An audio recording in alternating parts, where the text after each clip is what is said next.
Welcome to the Learning Pines YouTube. We hope this video helps. You begin by collecting the essential parts and setting up a safe workspace so you can solder without damage. Identify the card adapter pins and the USB connector pins.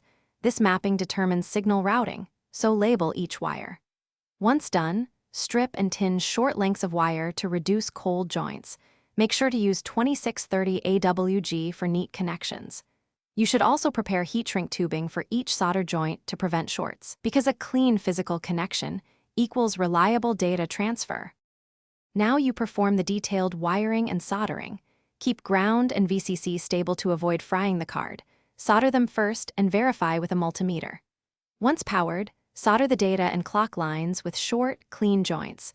Long strands cause noise, which is why you keep wires as short as possible.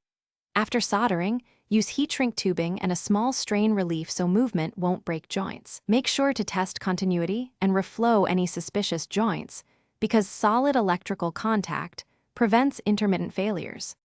Finish by inserting the card and connecting the USB to your computer. You want the device to enumerate and mount, which confirms success. If it does not appear, power down and recheck VCC polarity and all solder joints, because reversed power or a cold joint is the most common fault. One key troubleshooting tip: if intermittent reads occur, suspect a cold solder or loose ground and reflow that joint. Fixing it usually restores stable operation immediately. Finally, enclose. Thanks for watching. Consider subscribing if we helped you.